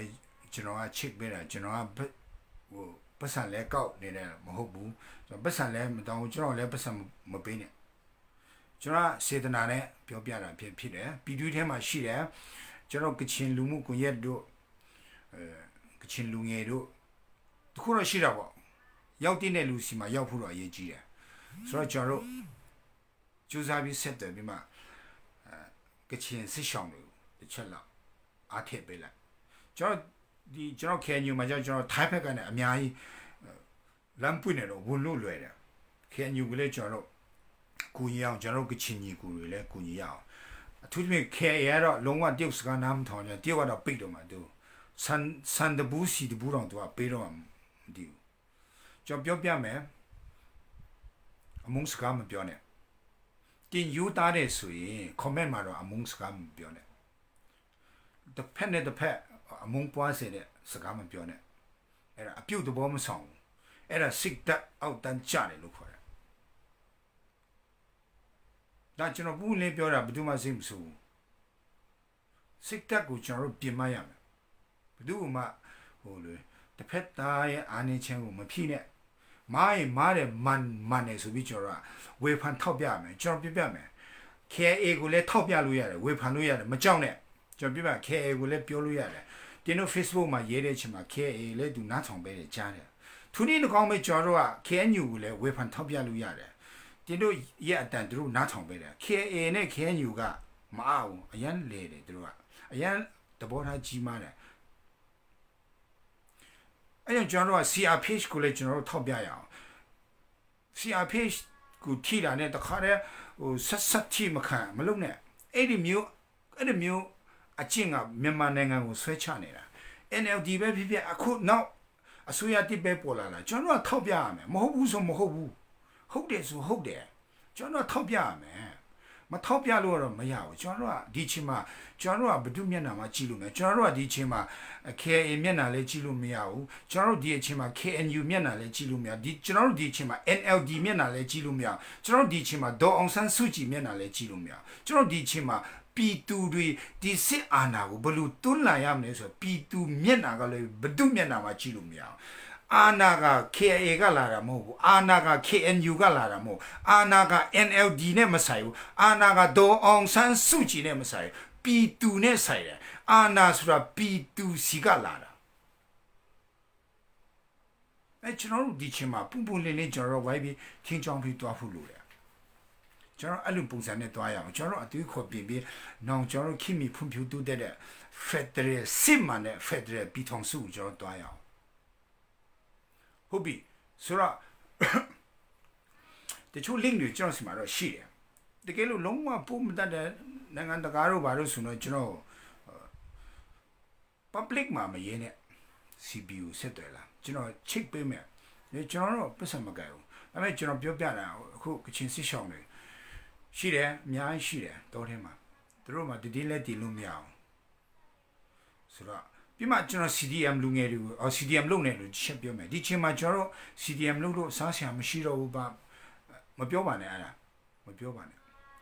အခုလမ်းပေါ်မှာတည်နေတဲ့ပြည်သူတွေရဲ့မျက်နှာကိုတစ်ချက်ကြည့်ပေးပါကလေးတငယ်တွေသူတို့မှာဘာလာခါမှမရှိဘူးမိဘပေးတဲ့မုံဖူးနဲ့သူတို့က game ဆော်ရင်းနဲ့သူတို့မိဘပေးတဲ့မုံဖူးနဲ့သူတို့ကလက်ဖေးတောက်တာသူတို့ခင်ဗျာလက်ဖေးဖူးတော့မရှိဘူးသူတို့ခင်ဗျာဖုံးပေဖူးတော့မရှိရဘူးအရေးသေးမှာမအားလာတွေကအရိုက်ကခံရတယ်အတက်ကခံရတယ်တချို့မင်းကလေးတွေဆိုမဒင်းပါကျင့်ခံရတယ်ဒီချိန်မှာကျွန်တော်တို့ကနင်းရှိတယ်မရှိဘူးကျွန်တော်တို့အစိုးရရုံးမတက်လို့ကျွန်တော်တို့မအားလာကိုစန့်ကျင်ပြီး CDM လုပ်လို့ကျွန်တော်တို့အရင်နစ်နာသွားတယ်ဆိုတော့စိတ်ဓာတ်ကိုဖြုတ်လိုက်စမ်းပါဒီချိန်မှာကျွန်တော်တို့စားနေပဲစားတောင်းပြောလိုက်ကျွန်တော်ပတ်ဝန်းကျင်ကိုပြောလိုက်အမရဲ့ကျမတို့ကဆံမရှိလို့ပြောလိုက်ပေးမယ်လို့တပုံကြီးပဲဒါပေမဲ့ publicly ကျွန်တော်တို့ဘယ်သူမှမထောက်ပံ့မလုပ်နဲ့အဲ့ဒီအတူရဲ့ခေါ်မမိုက်တော့ဘူးကွာကျွန်တော်တို့အဲ့လိုပဲပြောချင်တယ်မမိုက်တော့ဘူးကျွန်တော်အတူတူအငတ်နဲ့အတူတူငတ်ရအောင်ကျွန်တော်တို့ဝမ်းနေနဲ့အတူတူဝမ်းနေရအောင်တည်နေတဲ့လူတွေနည်းနည်းပါအားနာကြနော်ကျွန်တော်ချစ်တယ် CDM အရင်အရေးကြီးတယ်ဟုတ်တယ်ဒါပေမဲ့ဟိုကလေ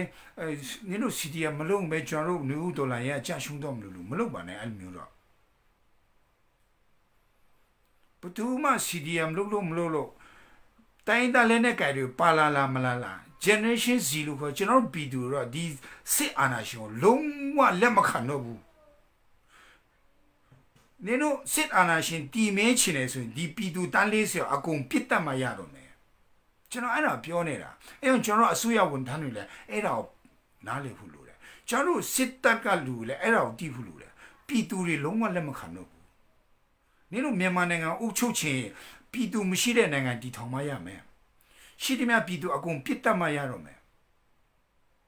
ဘုံပဲချေးလိုက်တော့နော်ရန်ကုန်စမ်းချောင်းကိုလေနဲ့တရက်ကိုလေ9စီးလောက်နဲ့ဘုံချေးလိုက်ရန်ကုန်မန္တလေးနေပြီးတော့ရှိသမျှအကုန်လုံးဘုံချေးတတ်မှရမယ်မြောက်လဲလို့ကျွန်တော်ပြောချင်တယ်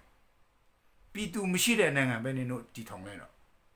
ပြည်နင်တို့တိုင်းသားလဲနဲ့ကြတချို့နင်တို့အပေါင်းပါတဲ့နင်တို့ပဲအုပ်ချုပ်ကြတော့ငါတို့ပြည်သူတွေကိုနင်တို့အကုန်လုံးပြစ်တက်လိုက်တော့အဲ့ဒါမှရမှာမြန်မာနိုင်ငံကမရတော့ဘူးဘယ်သူမှလက်မခံတော့ဘူးဟုတ်ပြီဒီညအရန်ပြောတာအရန်များတော့ဒီလောက်နဲ့ဒီကုန်းချုပ်မယ်ဆိုတော့ကျွန်တော်အဆုံးသတ်ပြောမယ်ကျွန်တော်ထင်းချောင်းရအောင်အပြတ်သဘောမဟုတ်ဘူးနဲ့လေနော်ကျွန်တော်အပြုတ်သဘောလေကျွန်တော် KIA ကိုလည်းထင်းချောင်းရေးရမယ်ပြောရရမယ်ကျွန်တော် KNU ကိုလည်းပြောရမယ်ကျွန်တော်ပြည်သူဖက်စစ်တိုက်ကိုလို့ကျွန်တော်ပြည်သူဖက်မှာပါလာလို့ KIA ကိုတော့မပြောနဲ့မထီနဲ့အဲ့ဒီအတွေ့အခေါ်ဖြောက်မရဘူးကျွန်တော်ပြည်သူဖက် specific တိုက်ကို KIA လို့ခေါ်တယ်ကျွန်တော်ရဲ့တတ်မတော်ကိုလည်းတင်တို့ဝယ်ဖန်ရေးရမယ် KNU ကိုလည်းတင်တို့ဝယ်ဖန်ရမယ်သူနေ့တကောင်ပဲ CRPH ကိုလည်းကျွန်တော်ဝယ်ဖန်ရေးရမယ်ဒေါက်တာဆာဆာလုတ်ရမားလာတော့ဒေါက်တာဆာဆာကိုကျွန်တော်ကဝယ်ဖန်ရေးရမယ်အခုပေါ်လာတဲ့အစိုးရတစ်ကိုလည်းကျွန်တော်ဝယ်ဖန်ရေးရမယ်ဒေါ်အောင်ဆန်းစုကြည်ကိုလည်းဝယ်ဖန်ရေးရမယ် NLD ကိုလည်းကျွန်တော်ဝယ်ဖန်ရေးရမယ်အဲ့ဒါမှကျွန်တော်တို့အနာဂတ်လာပါတော့မှာ ဟုတ်ပြီကျေးဇူးတင်တယ်ကျွန်တော်ဒီညပြောတာဘယ်သူမှဟိုလေမုန်းဆယ်လို့မရှိပါဘူးအယောက်စီတိုင်းကိုချစ်တယ်တကယ်လို့ကျွန်တော်ပြောမှဆိုမှရှင်းတာကျွန်တော်အမှားပဲဖြစ်တယ်ကျွန်တော်ဘယ်သူကူစားမှစကားပြောနေတာမဟုတ်ဘူးကျွန်တော်ကຫນွေဦးဒေါ်လာရဲ့ generation Z တွေတဲ့ကျွန်တော် free speaker လုပ်နေတာဖြစ်တယ်ဒီလိုမျိုး live ပေါ်မှာကျွန်တော်ဒီဟာပြောတာကျွန်တော် professional မဟုတ်ပါဘူးကျွန်တော်ခရိယန်တရားဟောဆရာဓမ္မဆရာတယောက်ဖြစ်တယ်ຫນွေဦးဒေါ်လာရဲ့ပြီးသွားရင်ကျွန်တော်ခရိယန်တရားဟောဆရာပြန်လုပ်မယ်ဓမ္မဆရာပြန်လုပ်မယ်တခါတလေတတိရတဲ့အချိန်မှာတရားလေးပါလဲတက်တာပေါ့ကျွန်တော်တတိရဒီနေ့ကူရင်းနဲ့ဆိုတော့ကျွန်တော်နိုင်ငံရေးမပြောဘူးကျွန်တော်ခရိယန်ဟောပဲပြောတယ်ဆိုတော့ကျေးဇူးတင်တယ်တကယ်လို့မားသွားရင်လည်းကျွန်တော်ခွင့်လွှတ်ပေးပါလို့ခွင့်လွှတ်လို့မရရင်လည်းຫນွေဦးတော်လန်ရဲ့အကျွေးအနေနဲ့မှတ်ထားပေးပါကျွန်တော်ကူစား generation Z တွေကပြန်ပြီးအကျွေးဆက်ပေးလိမ့်မယ်လို့ကျွန်တော်အရေးတော်ပုံအောင်ရမယ်လုံးဝကျွန်တော်အရေးတော်ပုံအောင်ရမယ်မြန်မာမြေပုံမှာနောက်ဘယ်တော့မှမျက်ရည်မကျတဲ့နိုင်ငံဘယ်တော့မှကချင်ကရင်ချင်းမွန်ဗမာရခိုင်ရှမ်းညီကူတွေဘယ်တော့မှရမဖြစ်တဲ့နိုင်ငံမယူသားတဲ့ဘယ်နိုင်ငံရဲ့ပါတီမှအသက်ရှင်လို့မရတဲ့နိုင်ငံ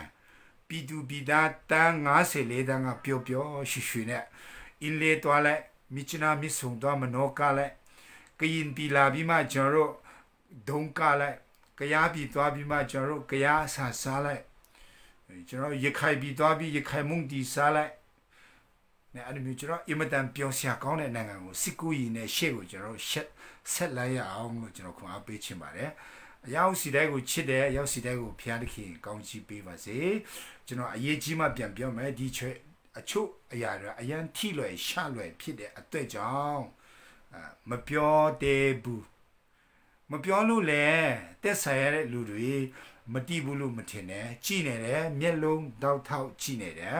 ပြည်သူတန်းလေးဆယ်လဲကြည်နေတယ်အကုန်လုံးကြည်နေတယ်တင်တို့လမ်းကြောင်းမှန်ကိုမြန်မာနိုင်ငံကိုခေါ်ဆောင်ပေးပါစစ်မှန်တဲ့ Federal ပြည်ထောင်စုစစ်ကိုဖော်ဆောင်ပေးပါလို့ပေါ်လာမဲ့အစိုးရကိုလည်းတိုက်တွန်းချင်တယ်ဂျာကာလာဖွဲ့စည်းပုံကိုလည်းအမြန်ဆုံးဘေးပုံစံနဲ့တွားမယ်ဆိုတာချက်တာတစ်ခုတည်းနဲ့မဟုတ်ဘဲနဲ့တိကျတဲ့ဖွဲ့စည်းပုံတိကျတဲ့အစိုးရတွေပါထားတဲ့လူတွေယူသားတဲ့လူတွေလည်းခေါ်ထည့်ပေးပါလို့ကျွန်တော်ပြောချင်တယ်တိုင်းသားပါတယ်ဆိုမှအမေရိကန်ပြောတယ်လို့ပေါ့နော်ကချင်ဖြစ်ပြီးကချင်ကိုမချစ်တဲ့နိုင်ငံရေးပါတီတွေဆွဲထည့်တော့ကချင်လူထုရတာမချားတယ်လို့ပေါ့ကျွန်တော် generation Z တွေကိုလည်းဒီတစ်ခေါက် Federal ပြည်ထောင်စုနိုင်ငံရေးပါတီဖွဲ့တဲ့အချိန်မှာနေတော့ Federal Constitution ဆွဲတဲ့အချိန်မှာကျွန်တော် generation Z နဲ့ပြည်သူတွေကိုအရင်ချပြပြီးမှတင်တော့confirm လုပ်ပါလို့ပြောချင်တယ်လို့အရင်ချစ်တယ်အရောက်စီတဲ့ကိုချစ်တယ်